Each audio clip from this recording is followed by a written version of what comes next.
Raider Nation, this is not a normal off-season update. This is the kind of week that changes the direction of a franchise. What's up? It's Victor, and this is Raiders Nation Update. And today, we're talking about two potential departures that could officially slam the door on one era and kick open another. And I'm telling you right now, if both of these moves happen, the silver and black will never look the same again. Let's start with the offense. There's growing buzz that the Raiders could move on from their veteran starting quarterback from last season. A guy who was brought in to stabilize things. A guy who had flashes in previous years. A guy who, at one point in his career, looked like one of the better stories in the league. But 2025, it didn't go the way anyone expected. The team went 3-14. The offense stalled, the protection broke down. And while it wasn't all on him, the reality is simple. This new regime didn't handpick him. With the one overall pick in hand, but in all signs pointing toward Fernando Mendoza being the future, it feels like the runway is being cleared. Cutting this veteran passer would create a significant dead cap hit, yes, but it would also free up money. More importantly, it would send a message: the rebuild isn't theoretical, it's happening. Now here's where things get even heavier. Because while the offense may be turning the page, there's serious league chatter that the emotional heartbeat of this defense could be on the move. And not months from now, maybe this week. We're talking about the relentless tone setter, the edge presence who never takes a snap off. The guy who built his identity around toughness, motor, and loyalty. The face fans see when they think about Raider intensity over the past several seasons.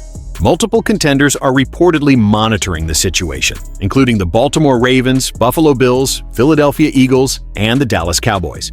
That's not small interest, that's Super Bowl-level interest.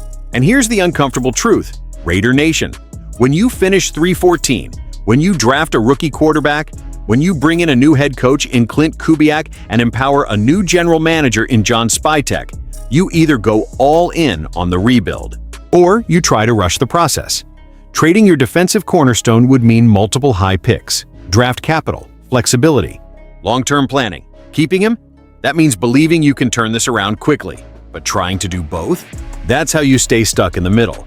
And Raider Nation, we've lived in the middle for far too long. So today, we're breaking it all down. Is moving on from the veteran quarterback the right call? What kind of haul would justify trading the defensive leader? And are the Raiders finally committing to a real identity instead of patchwork fixes? Before we dive deeper, if you're a real Raider fan, smash that like button right now. Subscribe to Raiders Nation Update and help us hit 2,000 subscribers. Only the true silver and black faithful ride through the tough transitions before the glory days return. Because today we're talking about a move that could officially signal the start of a brand new era in Las Vegas. But this one? It's controversial, and when it does, you're going to want to say you saw it coming. We're talking about the possibility of the Raiders parting ways with Gino Smith. Before we get into it, smash that like button if you're ready for the next chapter of Raiders football and subscribe right now. We're pushing toward 2,000 subscribers, and I need every single member of Raider Nation riding with us. All right, let's have the real conversation. A new regime, a new direction. This offseason already feels different. New head coach Klint Kubiak, general manager John Spytek reshaping the roster vision and holding the one overall pick with the expectation of drafting Fernando Mendoza. That's not minor change. That's franchise reset type change. And if Mendoza is the future, then what does that mean for Gino? The 2025 season, how much was Gino's fault? Let's be fair. The Raiders' 2025 season was rough. Offensive line struggles, inconsistency, coaching transition. It wasn't all on Gino. But here's the reality. When you finish near the bottom of the league offensively and you hold the #1 overall pick, change is coming. Pro Football Focus analyst Thomas Valentine put it bluntly. If the Raiders are drafting a new starting quarterback, Smith likely won't be here in 2026. And from a roster-building standpoint, that makes sense. The money talks. Here's where it gets interesting. If the Raiders cut Gino, $18, $5 million dead cap hit in 2026, $8 million in cap savings. That's not painless, but it's manageable. If they can trade him, even better. Any draft compensation would be a win at this point. The reality is simple. You don't keep a veteran quarterback with a sizable cap number if you're handing the keys to a rookie. Why moving on might help both sides. Look, Gino was not brought in by this regime. He wasn't Kubiak's guy. He wasn't Spytek's guy. Mendoza would be, and when you draft a quarterback #1 overall, you build the offense around him immediately. Keeping Gino creates media controversy, locker room questions, split reps in camp, should the rookie sit, debates. You want clarity. You want direction. You want full commitment. Cutting or trading Gino gives that. And honestly, it gives him a fresh start too. Just a year ago, he was one of the league's leading passers. Put him in the right situation, maybe as a high-end backup for a contender, and he could absolutely revive value. The fan perspective. Let's be honest, Raider Nation. Most of us are ready for the Mendoza era, not because we hate Gino, but because we need hope. We need identity. We need a quarterback that grows with this roster, not someone bridging the gap. And if cutting Gino saves cap space that can be used to fix the offensive line, add a complimentary running back, bring in weapons, then it's part of the bigger plan. My honest take. This is not personal. This is business. If the Raiders truly believe Mendoza is the guy, then keeping Gino makes no strategic sense unless he's willing to restructure into a backup role at a much lower number. Otherwise, thank him for his effort. Wish him success. Turn the page. Because the worst thing you can do in the NFL is live in the middle. Not rebuilding, not contending. You either commit to the future, or you don't. And right now, it feels like Las Vegas is ready to commit. What do you think, Raider Nation? Should we try to trade Gino, cut him and take the savings, or keep him as a veteran mentor for Mendoza? Drop your takes in the comments. I want to hear it all. Raider Nation, this might be the week. I'm not exaggerating, I'm not clickbaiting.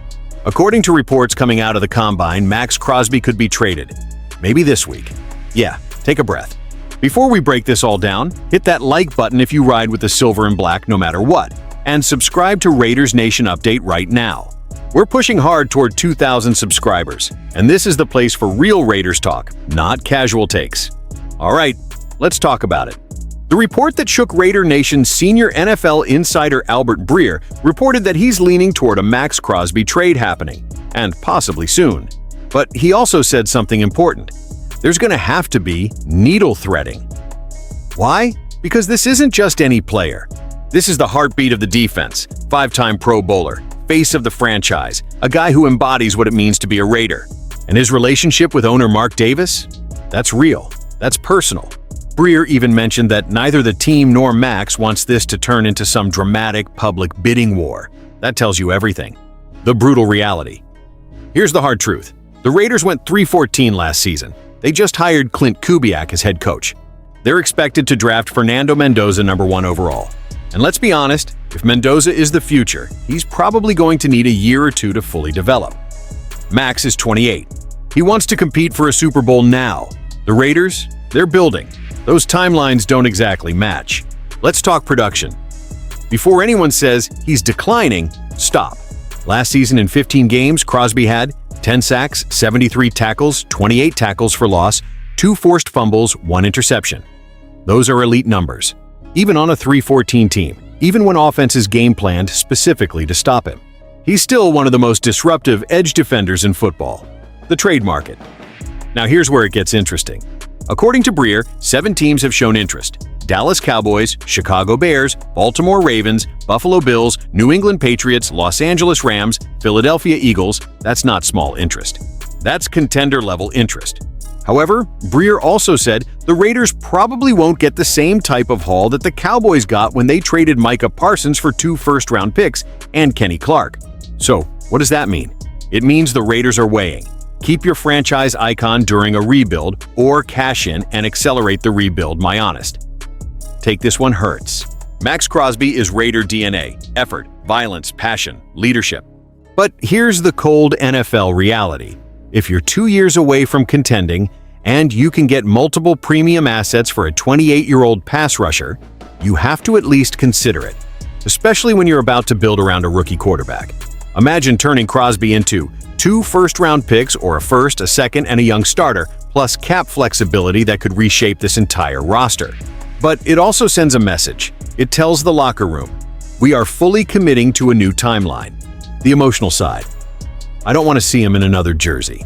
I don't want to watch him chase quarterbacks for the Bills or Ravens in January, but I also don't want to waste his prime on a rebuild. This is one of those crossroads moments. Do you honor loyalty and culture, or do you maximize value and reset the clock? Raider Nation, I need to hear from you. If the right offer comes in this week, do you pull the trigger? Or is Max untouchable, no matter what? Drop your takes in the comments. Let's have a real debate. And don't forget to like this video and subscribe to Raiders Nation Update. We are closing in on 2,000 subscribers, and we're building the strongest Raiders community on YouTube. This is Victor, and no matter what happens this week, just win, baby.